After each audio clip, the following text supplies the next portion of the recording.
Hello, everyone. I'm Ernie Humphrey, the CEO of FP&A Webinars. I would like to thank everyone for taking the time to join us for our webinar today, 10 Features CFOs Deserve in a Budgeting and Planning Solution.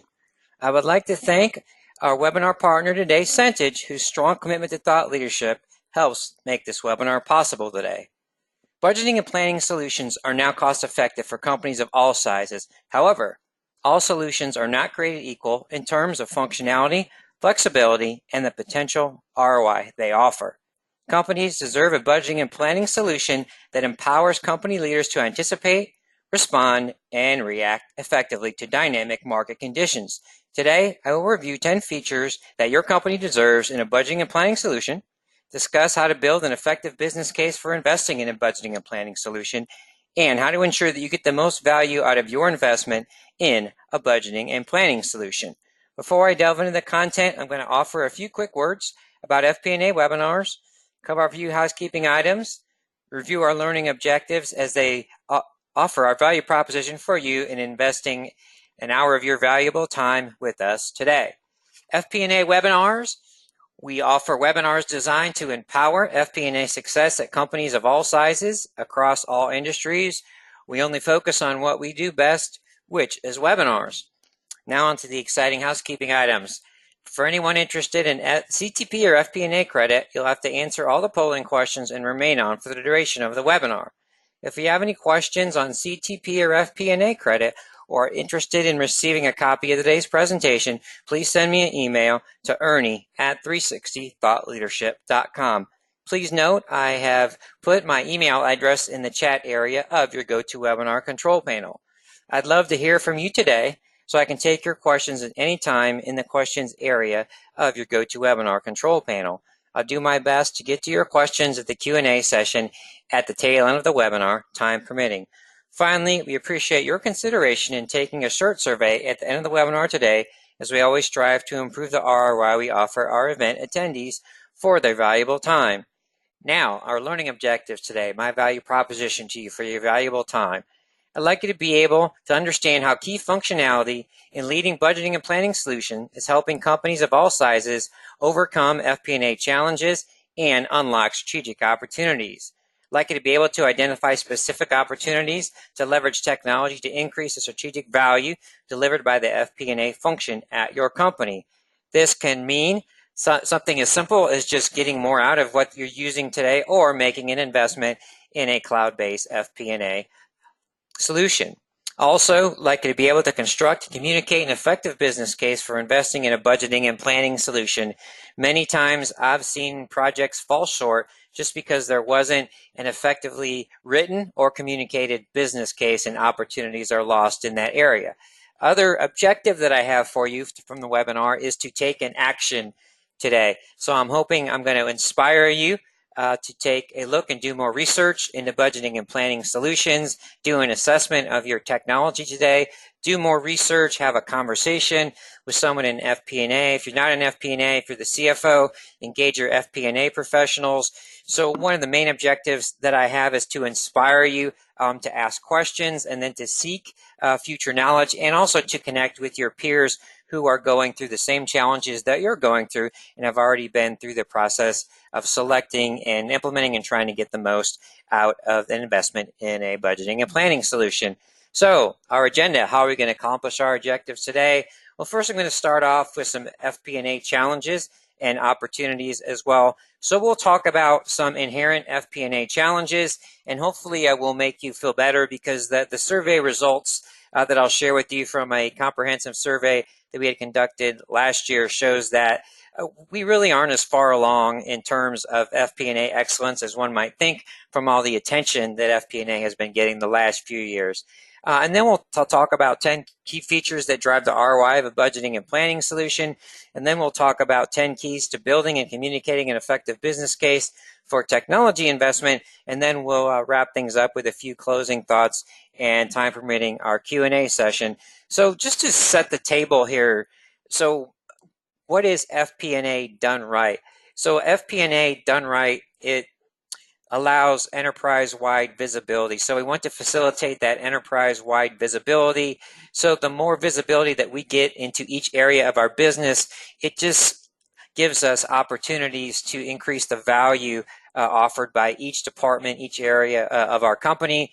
FP&A done right facilitates data-driven decision-making, and that data-driven decision-making across the enterprise, whether it's finance, sales, accounts payable, accounts receivable, marketing, and operations. So one of the things that we do is we offer business intelligence to our company leaders and our executives. So it's not just information, it's intelligence. What I mean by intelligence is it inspires actions, provides the right incentives to impact key drivers that impact company value. Along the same lines, again, impacting performance across the enterprise, which should facilitate more productive relationships. We've done a few webinars recently on business partnering. So the more that we understand the challenges and the needs of our customers, suppliers, and bank partners, as well as all of our partners internally, the more value that we're going to be able to generate from that FP&A function. It's really important internally, I like to stress, and I'm going a little bit deeper in some of my webinars about how to impact performance in finance, sales, marketing, accounts payable, and accounts receivable. So with the right information and metrics and data and help and analysis, we can help impact the productivity of all of the departments across the enterprise. And that performance is going to roll up to the company performance, which is going to align to our strategic plan and our strategic goals. And then FP&A done right empowers business agility, so we can no longer afford to be in a static environment, which is somewhat like a static budget, just turns into a strategic anchor. So what we want to do is we want to provide information, facilitate a planning environment that empowers business agility, the ability to react effectively, anticipate things effectively, and then react as quickly as possible and effectively as possible. So we want to be able to react to things that we can change and things that are out of our control as well. So a big competitive advantage in today's world, just because the dynamics are going so quickly, is to have that business agility. So we need to do our best to offer that real-time information to our strategic partners across the enterprise and be able to run scenario analysis beyond just a base case, a high and a low, to really empower performance across the enterprise. So before we dig in, let's go ahead and launch our first polling question and asking you to share with us the prevalence of data-driven decision-making at your company. One of the great things that we can do from FP&A is facilitate data-driven decision-making. Intuition is absolutely important, but it's very important that we back up that intuition with that hard data-driven evidence. So the cat's meow is to really combine those two, combine that knowledge and expertise, experience with that data-driven decision-making, and then we can really optimize the impact of the decision. So we have a small percentage based on data, a decent percentage, you're less than half, about half your decisions are data-driven, the vast majority of your decisions are based on data, or you don't know. I appreciate everyone's consideration in answering all of our polling questions during our webinar today. Just a reminder, those of you who are interested in CTP or FP&A credits, you'll have to answer all the polling questions during the webinar today. So let's go ahead. What we'll do is we'll take a quick peek at the results, and then we'll go ahead and compare those results to the results of the FP&A Empowerment Survey that I helped conduct last year. So let's go ahead and close that. Let's go ahead and share the results. So we have, it's good to see that we've got 25% of you, the vast majority of your decisions are based on data. Obviously, we'd like to get that number higher. 32% of you have about half, and then 26% of you have a decent percentage. So what I would say is I'm pleasantly surprised that we've got 25% of you. Vast majority of decisions are based on data, and the rest of you hopefully will inspire you and give you specific advice on how to facilitate more data-driven decision-making at your company. And part of that is understanding what people need to make better decisions, right? So maybe you're the CFO, you want to connect with your department leaders and see what information they might need to make better decisions, to forecast better and things of that nature. So have those direct communications. Don't distribute the same reports to everyone with the same KPIs. Really have those that communication, which we'll talk about, which is a key to unlocking the strategic value of FP&A is systems that facilitate communication. So that can be a big piece of the data challenges that we share that we seem to have. So you'll see that data struggles with data are common. Again, the survey I mentioned, 88% of the companies surveyed struggle with data, and only 12% have access to the right data in a timely manner. So just some more subcategories. 45% said they're working on the data, and 28% say that the data is not timely. So obviously, one of the first steps at providing business intelligence and being able to analyze that data is to have the right data. And another thing that we'll see later is that companies are spending an awful lot of time collecting data, cleaning data, and when we can start to automate that and move that time allocated from collecting data and cleaning it to analyzing data, that's when we'll really start to see some areas that we can really impact performance across the enterprise. So along with data challenges, technology, which is obviously what we'll talk a lot about later, really soon, is technological. We did a couple survey questions about technological maturity, and what we found was relative to the ability to do effective reporting and analytical tools, we have found that there's really a general level of technological immaturity, and this imposes pretty significant inherent barriers to success in really facilitating that data-driven environment that we all would like to see. So from the survey results, we had 43% were in an intermediate. They had a homegrown or specific BI FP&A solution. 22% of companies were using an ERP module.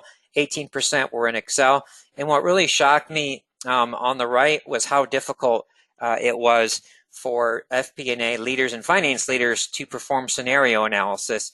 So it was very surprising to me that we only had 10% that said it was somewhat easy or very easy to run scenario analysis. And that's really key to business agility. And as we're going to talk about later, that's going to be a key thing you want to look for in terms of functionality of your budgeting and planning solution is the ability to run scenario analysis.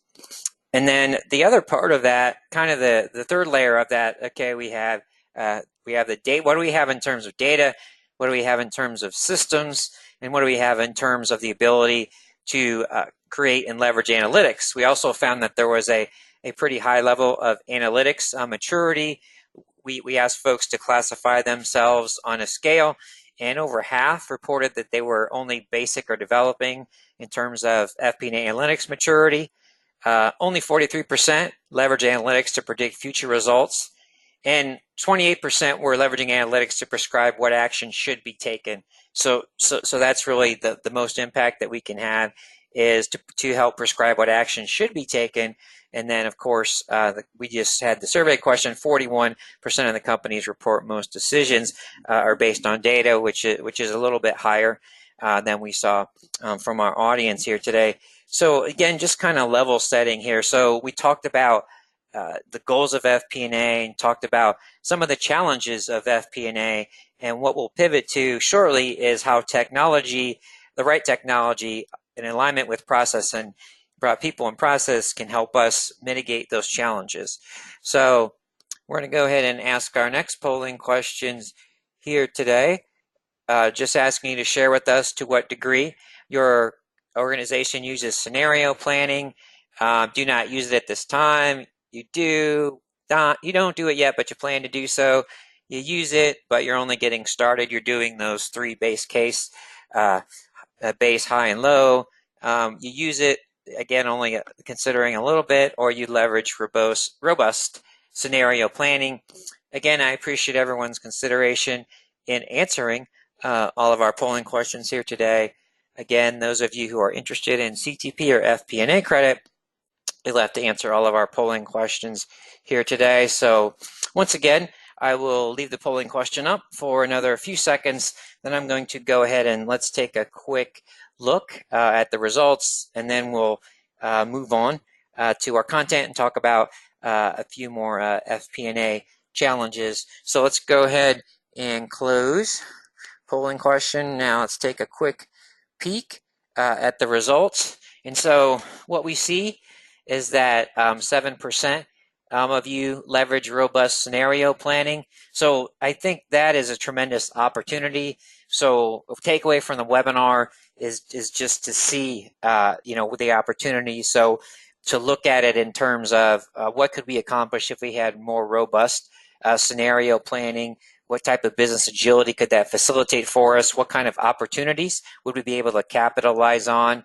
And so how can we be more strategic by being more agile? And then we have 28% of you that don't really use scenario planning, and I would suggest that that's something that you definitely want to consider. And then obviously a first step in that would just be to look at a baseline case, a worst case scenario, and a best case scenario. But you definitely want to look at those scenarios because you want to be able to anticipate but also react effectively to those scenarios, and just look at what's the impact that certain actions will have on your performance, and then you will want to see what actions you might be able to take to mitigate the probability of that downside result and maximize the upside result. So again, I think scenario planning is very important, and most of the leading solutions support robust scenario planning. So it's really fascinating to see. If you've never done a demo on a leading budgeting and planning solution, I would encourage you to do so. Make sure that demo is customized. One of the things I would stress is just having you presenting to them the challenges that you have, and then them just showing you how easy or not easy it is to run those scenario analysis and the impact.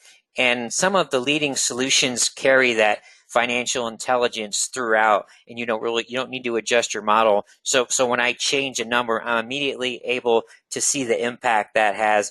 Let's say on the P&L, the forecasted P&L, we can see the impacts on specific accounts, so that financial intelligence is not broken when we are changing variables. So it's really fascinating to me how far this functionality has come in the past few years. So another challenge that I mentioned earlier was a time allocation. So, we have a lot of time spent in FP&A still is on manual task, getting everyone on the same page, collecting information in spreadsheets. And so this was eye-opening to me as well. And so what we see is that we only have 20% of the time, 21% focused on high value activities, and then we have 47% on these low value activities. Another thing that stuck out to me was respondents with a VP title are only able to spend 17% of their time on high value activities. Those folks are being paid an awful lot of money. So in FP&A, what we want to do is get everyone focusing on more productive activities, but especially the VPs and the CFOs. We should not be down in the weeds of FP&A. Our CFOs out there in the audience. So now let's put a little context around, a little structure around. So let's start to look at some inherent barriers to technology, and then what happens when we remove those inherent barriers, and the value that we get from the FP&A function if we leverage the right technology and remove these inherent barriers. So some of these are going to hopefully be familiar to you, but again, those of you who listening on my webinars, I like to keep it simple. So really into these broad categories. So we have inherent barriers in visibility. A lot of times there's an inability to identify drivers of company value.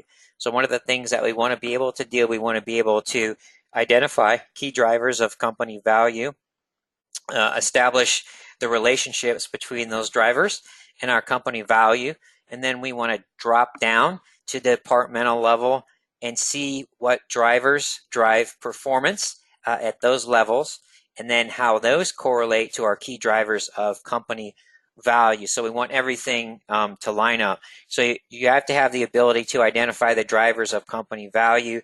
So what are those things? Again, those of you who have been on webinars before, they can be company specific, they can be industry specific, but you have to have visibility into that data in order to make that type of analysis. And often it makes it a heck of a lot easier if you're able to do scenario analysis, because what you can do is you can test your hypothesis, right? This certain variable, obviously headcount, in fact, affects financial performance. So what does that do? Going up and going down, what does that do to my bottom line? What does that do to my balance sheet? So that scenario analysis is important. A lot of times the lack of visibility leads to blind spots relative to drivers that impact performance. So again, you need to identify the right drivers. You also need to be able to validate those drivers as well, because they might be changing as your company goes in to new markets. As you make acquisitions, those drivers that impact the performance can change, and you want to make sure that you are keeping your eye on those drivers that are impacting performance. And then you can have blind spots relative to relationship dynamics. So the dynamics internally, but also the dynamics with your suppliers and customers as well.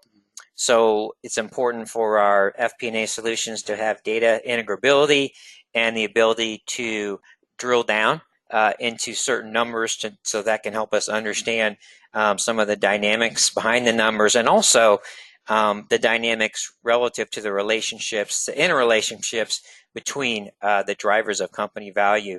So a lot of times an impact on one key driver can have an impact on another key driver. So if it's moving you on the right direction, it can ramp it up, or if it's taking you the wrong direction, it could be that there's a positive correlation between those drivers. And so you want to make sure you understand those interrelationships. And then I think one of the places that I've seen improvements is in the communication of technology in general, and the cloud-based FP&A, BI, CPM solutions. A lot of them really do a good job on having integrability with other business systems. So you want to be able to get that information back and forth effectively. You want one version of the truth.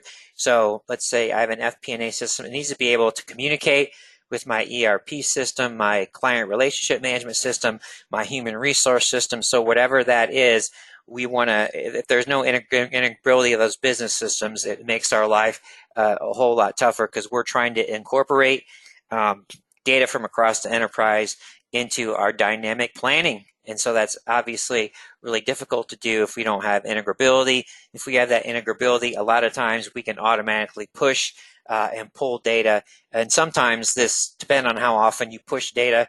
I've seen companies that almost have real-time visibility. As soon as something posts in their ERP, their FP&A system pulls that data right in, and you can go into whatever you're looking at, and it's going to pull in those actuals. And then another inherent barrier is the lack of functionality that allows direct collaboration among system users. So I've seen solutions now, they have the ability to do chat directly within the system. You can ask a question. If you ask a question about a number, the system can automatically put out a direct message to that person with whom you're asking that number. And then also you're able to send out notices. Maybe there's a red line with someone that owns a certain number, and then the system can send an email out, and that allows you to collaborate. And then also if you have a cloud-based system, you can actually have a meeting, host a meeting, and you can all be looking at the same information live. So that ability to even be in the cloud allows direct collaboration among systems users, because you can get everyone on the phone looking at the same thing. You can look at everything live, and you can avoid asymmetries of information in more than one version of the truth. And then I just touched on this. Allows distribution of notices and reports automatically oftentimes, so it's easy to push that information out.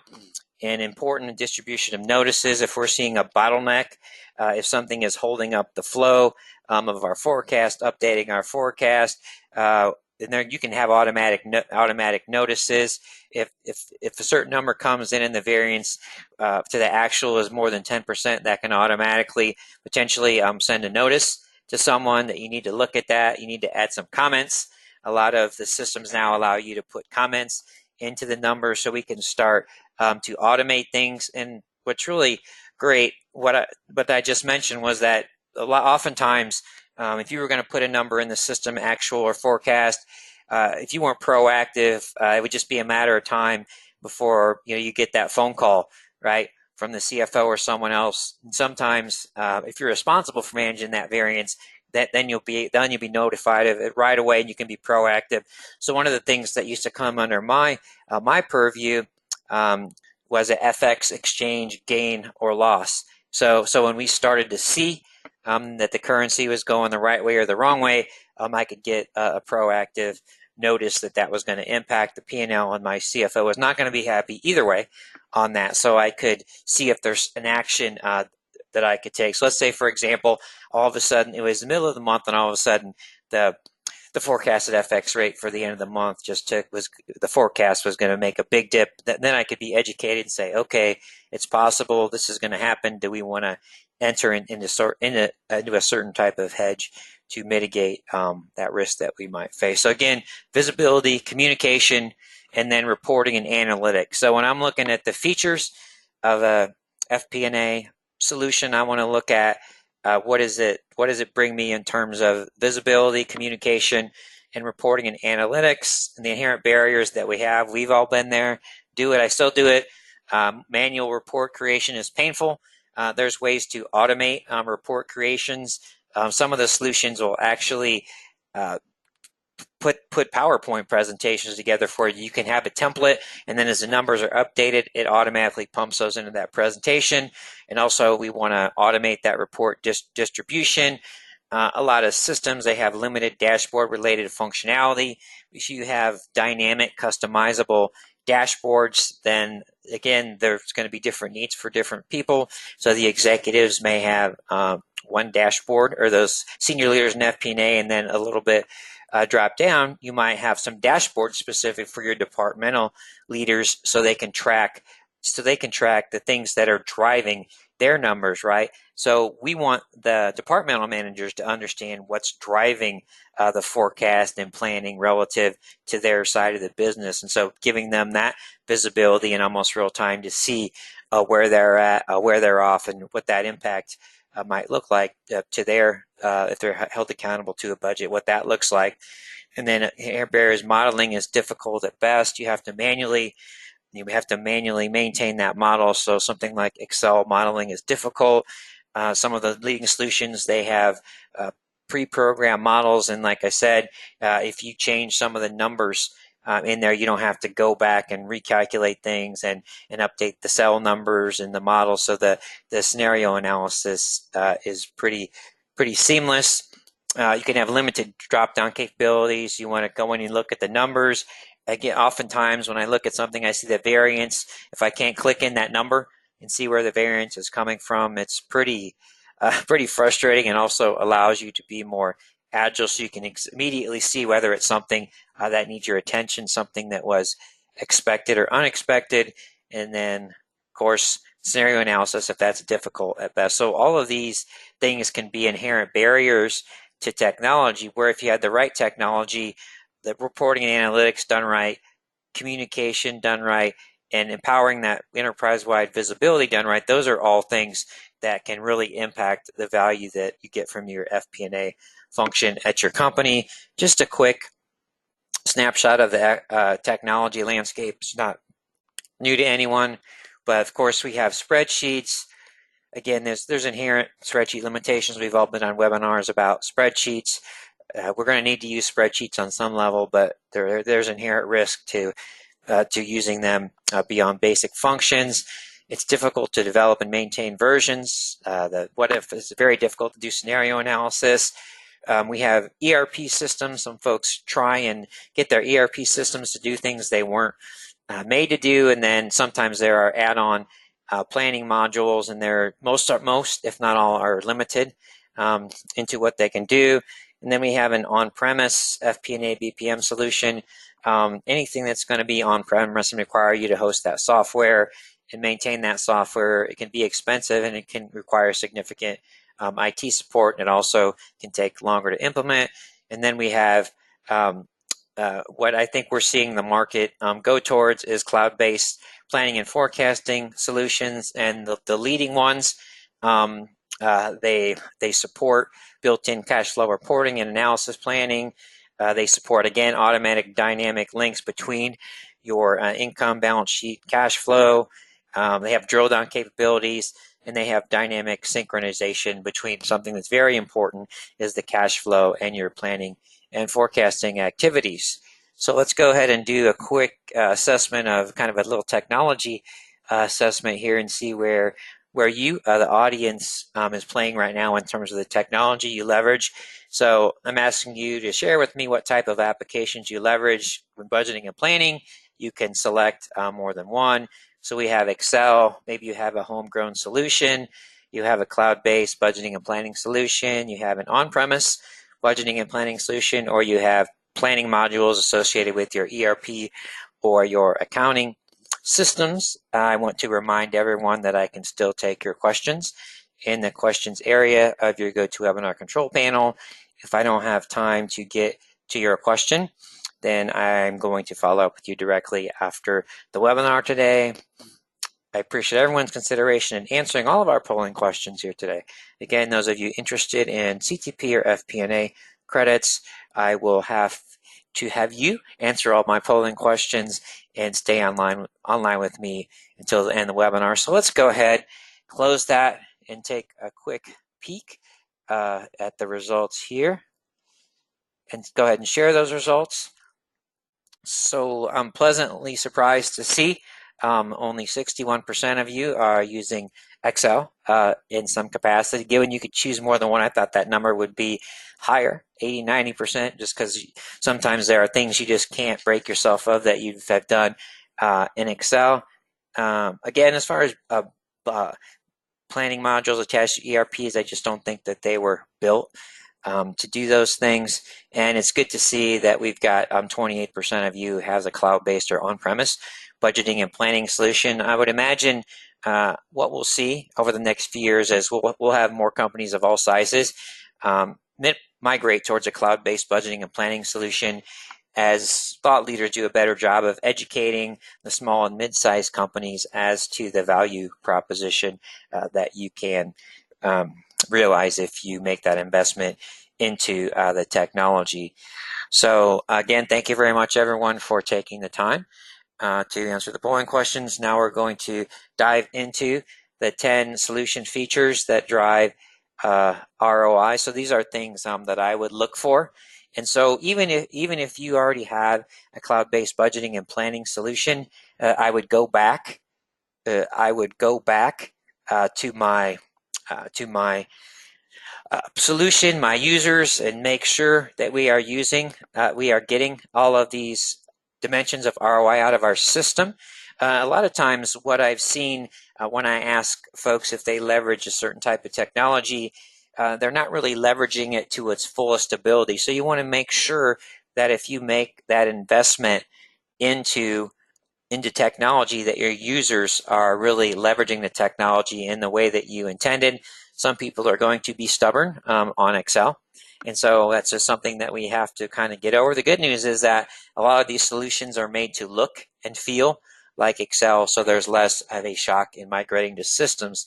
So here are the things that I look for in terms of that solution. In terms of visibility related, I want to make sure that my system is capable of helping me identify drivers of company value and departmental performance. Again, am I able to have drill down capabilities? Am I able to easily push and pull data from other systems, create reports, do analytics, so that I can identify and validate the drivers of company value and departmental performance? I want to get that visibility into relationship dynamics. So I want to have access to that data so I can look at the dynamics of some of the important relationships that I have internally to my FP&A team, beyond that, and possibly outside of that in terms of my suppliers and customers. So those are two things. And then in terms of communication, you want to have integrability with your business systems. We mentioned that. So you want to be able, a lot of the leading providers out there have APIs, they're plugins, or they have customized, but they're this is a really important to them. That's one great thing about a lot of the cloud-based systems that I see is they were made to communicate with each other, whereas on-premise systems used to be built so systems you couldn't really communicate effectively, so you'd have to buy all the modules. So that's great. And then facilitates direct collaboration among system users. Again, one thing can just be that cloud-based system. As long as your folks have internet access, you have visibility licenses, you can see that, and also you can communicate possibly directly within the system by posting notes, or possibly a chat feature where you can communicate in real time. Also, collaboration, and if there's questions that come up, the system will automatically put out a notice. Maybe it's an email to someone saying there's something that needs their attention. So let's go. So that gives us 4. Now let's go to reporting and analytics. You want to look for automated report creation and distribution. You want to look for built-in logic and business rules. I don't think this gets enough attention. So I think what we see it being called, and I agree, is it's financial intelligence. So you want to make sure that function, that solution mimics your general ledger and keeps those relationships in place in terms of the impacts within your general ledger. So I'll show a little bit more detail on this later, but you want to look for that built-in logic and the ability to put in those business rules. You want dynamic self-serve dashboard related functionality. So you want to be able to get folks the information that they need in a timely manner. So they should have a screen when they come up that's user specific, that immediately allows them to see, okay, how they're doing, what's important. Maybe what are the three KPIs for those departmental managers from the CFO level? What are we seeing? Are we seeing variance between sales forecast and revenue? Are we seeing actual and forecasted revenue? What's going on? What can I click on? There's actually software, again, I'll show that later. Some of the solutions actually have drivers, revenue drivers, as a thing you can click on, and you can immediately look into the pull, takes you right to those revenue drivers, and you can see what the variance is, and then you can click in on the variance, then you can immediately start to look at what's going on. That robust scenario analysis capabilities is key. So how difficult is it for me to run scenarios, change my assumptions, or change expectations about the values of my key drivers or maybe macroeconomic conditions? And then, as I've mentioned throughout, the ability to drill down. In some cases, I've been able to see you can actually drill down into a specific, let's say, accounts payable. You can click in that number. You can click down to the customer. You can click to the invoice. You can click to the PO. So you can go and drill down as deep as you'd like. And then very important is usability. So ease of use that limits the consumption of IT resources. So it's got to be a system that is easy to implement, that you have training support from your partner. And you have, again, usability. The easier it is to use, the more you're going to get out of it. You want to make sure that people are leveraging all the functionality. So again, those of you that, even if you already have that cloud-based system, go back and see. One of the things I like to do is say, okay, this is what was promised. Is this actually being delivered? Why is it being delivered? If it's not being delivered, is it my users? Is it the functionality? And also in terms of usability, I guess I should have couched also functionality in there. I would also look at how the software is being developed. So how are upgrades and functionality features being upgraded? So are they doing the programming internally in-house? Is that outsourced? Is that something that they own? How interactive are they with their user base? So as a user, do you have input into the functionality that you might need for your company, that you might think is critical for your company? So you want to understand that. And obviously related, but it's not a feature. It's just a feature of the relationship. You want to look at the level of customer service. I encourage folks to talk to clients that are successful. I also want to get a reference for someone that hasn't been successful. So how are you able to work through a problem with a customer that's now an advocate for you. So someone that went from a thorn in your side to being an evangelist, because everything's all fine when things are working correctly, but it's key to know what's going to happen if there's an issue and what kind of attention that you're going to get, regardless of your company size, is the support that you're going to get in terms of what you've invested in for your company. So just to dive a little deeper, again, you want to look for a system that has built-in logic. So the illustrates here is the system understands the debit and credit implications of every transaction.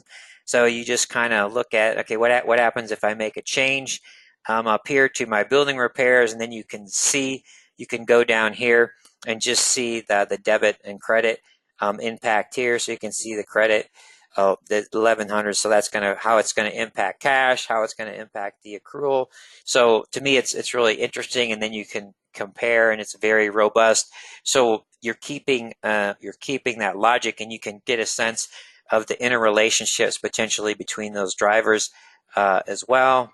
And then this is just a similar screenshot, just shows you, okay, this is a detail level down. So we made a change, so this is what's going to happen, right? Increase and decrease in the value.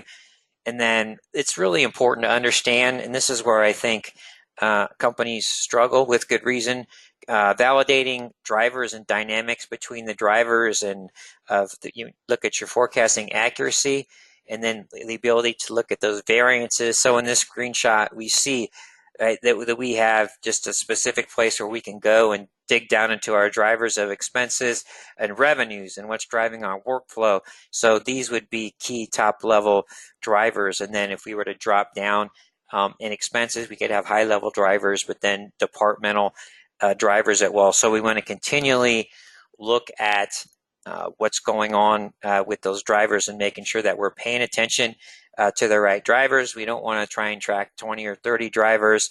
I've seen different numbers on the top level, 3 to 5 key drivers at the top level. And then I would recommend at the departmental level, how they roll up. I think you're going to be looking at the same number across key departments in your organization. But again, the focus in the system and the functionality on helping me look at the drivers, the impacts of the drivers, what are the dynamics between the drivers. And so when you start to look at moving those drivers and then look at that forecast accuracy, and you have the ability to drill down into what's moving that variance, that's tremendously important. So all those things are very important and can make a strong business case. And delivering a business case is I believe is an art more than a science. So it seems like it's easy, but even CFOs need to know how to do it right. So I have the 10 key points that I have. And so it has to be pretty powerful out of the gate, your business case, the pain points, and almost as importantly, the opportunities being foregone. So what is this costing us? So one of the things I would look at in FP&A is how much time are we spending on non-value add activities? What opportunities are we losing out on? So just examples in the market. This happened in the market. I wasn't able to see that. We weren't able to react because we didn't have visibility into maybe the sales forecast went way down. The guys in the field knew it was going on. That sales forecast went down. I didn't have visibility into that number to find out why, to understand how we could offset that. You need to identify the lay of the land that need to be addressed in terms of people, process, and technology. So you need to identify people that are going to be obstacles in your business plan. So the people that are going to cause the most friction, I call them Mr. or Mrs. No. You want to engage those folks up front and turn them into evangelists. I often share this story. I was in a meeting once with my CFO. Someone else was proposing a project, and there was a person in the room who I knew was going to be the Mr. No, the CFO, looks at the Mr. No and says, "What do you think of this project?" Well, what happened was the guy just said, "Well, I really don't know anything about it, so I really couldn't tell you, but on the surface, I don't like it." So that put the brakes on real quick. So, but if you would have engaged that person up front, you could change that person from a protagonist into a champion. So you want to be cognizant of that. You want to involve people as you develop the project, and you want to understand the impact that changes in technology will have on the processes and what it means to upgrade that technology. You want to make sure that you offer multiple solutions, so you don't want to just go in there with that vendor bias. You want to have solutions that might involve multiple potential vendors and partners. Again, you would probably have a preferred vendor, but you don't want to show your cards on that. You need that cost benefit analysis. You have to be able to defend those assumptions, numbers, and the impacts on the bottom line. And obviously, it's easier to focus on the hard dollars cost savings, but we need to look at the time savings. We need to look at those productivity impacts. So if I can transform 30% of John's time from manual inputs to doing something else, analysis of variance, this is going to be the value that we get from him. So what is that productivity multiplier on those value add activities? So those are really towards putting the plan together. The last one on that, putting the plan together, is just, again, that urgency, just the key important facts, how it's going to be done, and what benefits you're going to get. Also, along some the earlier points, know your constituency. So there's two constituencies that you will have and that you should engage. One will be the people that control the purse strings, whether that's a CFO or treasurer or VP of FP&A, and the other are all the folks that are going to be impacted. So all of those who are involved, or might be involved in either executing or supporting the FP&A function at your company, you want to make sure they're engaged with the project. So you want to make sure everyone knows what's going on. And a lot of times, what that does is it creates a buzz for your project. And then in terms of just presentation and effective communication, you need to present with confidence and passion. One of the ways that I found to present with confidence is to understand the biggest obstacles that I'm going to face. So say I'm going in front of a crowd and I'm going to present. The first thing I'm going to do is address any issues that I know are going to come up. Mr. or Mrs. No is going to think this is an issue, this is an issue, so I'm going to disarm them immediately. I'm going to say, you might think this, but this is actually what happens. And so the more that you're able to understand the objections up front and how to deal with them, the more you're going to be able to present with that confidence and that passion and that energy. You have to get people excited about it. In your presentation and engagement, you need to clearly define the roles, responsibilities, and how to establish accountability with each stakeholder. So you want to have that accountability not only on the individual level, but you also want to have that joint accountability as well. And when you're going to doing that piece of it, you also will want to make sure that you clearly define how all of the projects fit together. So how all the project pieces fit together. So you want to make sure that you're able to do that. And then you want to make sure that you define success and that you measure it and that you're constantly communicating what success looks like in that case. So you want to make sure that you are communicating that success. So those are the 10 by not having that effective communication of the business case. So I love this slide here. So I would encourage you to print out the slide. So I love this. So in the middle, so what does that best-in-class solution look like? You start up here at the top. You have automated budgeting and planning. You have those real cash flow projections, those performance indicators, macro level, departmental level. You have efficient consolidation and reporting, dynamic analysis and discovery, and then you have that scenario-based planning. And so your solution is an extension of your general ledger, and then you have that connectivity. So it extends the general ledger, allows for that dynamic planning environment. You talked about the pre-Chrome financial logic. You don't have formulas or links to maintain. Consolidations are controlled and error-free, automatically delivers cash flow projections. That's becoming more and more important to CFOs. Manages your baseline budget, multiple scenarios, and then we have reports that are dynamic, self-service, and pre-built. So let's tie this to try this best-in-class technology to drivers of FP&A success. I have a hyperlink here to article delivering business value, the role of FP&A in execution by the IMA. So they looked at the highest performing companies. They do a better job of what?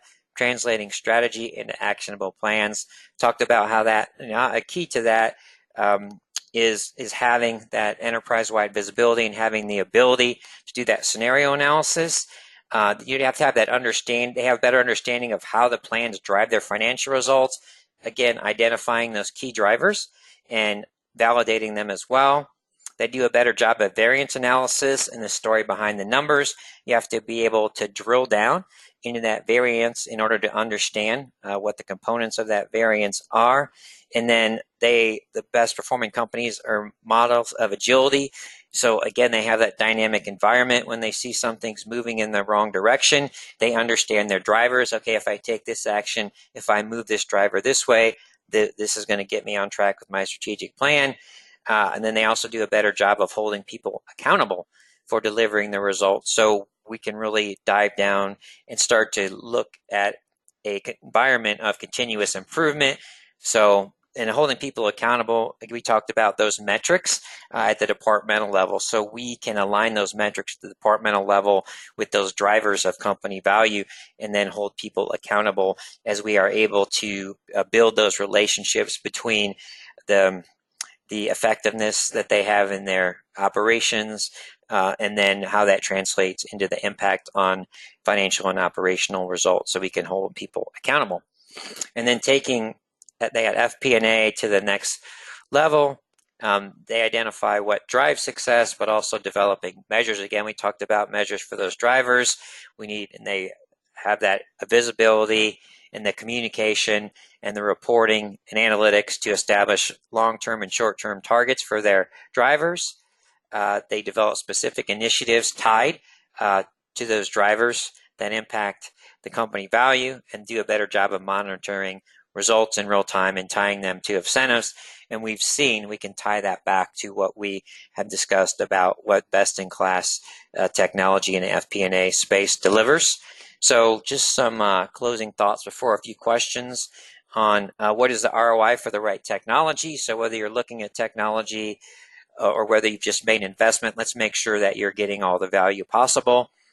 You want accurate and timely insight on key drivers of performance. That's a key component to that ROI. That better information and timely information leads to data-driven, impactful decisions. Improved productivity means more time spent by your FP&A team on those high-value activities. Cost savings arise from improved workflow, automation, efficient communication, and better collaboration. And then that what-if analysis for options and scenarios allows you business agility. You can mitigate negative impacts and take advantage of opportunities. And then, very important, a stronger relationship with your organization's plan and forecast strategy. Wouldn't it be nice if we had that strategic alignment between our forecast, our strategy, between our company goals, our departmental goals, so they're really understood and they understand the relationship which drives us towards the relative success of ours toward reaching those goals. I just have some additional resources here. So if you would like to request a copy of the presentation, there's some great thought leadership resources, a link to the survey I mentioned, a link to the white paper IMA, and also an interesting piece on why the ROI of your FP&A team is so hard to measure. So those are all great resources. Also great resources to leverage are LinkedIn groups focused on the FP&A function, CPM function.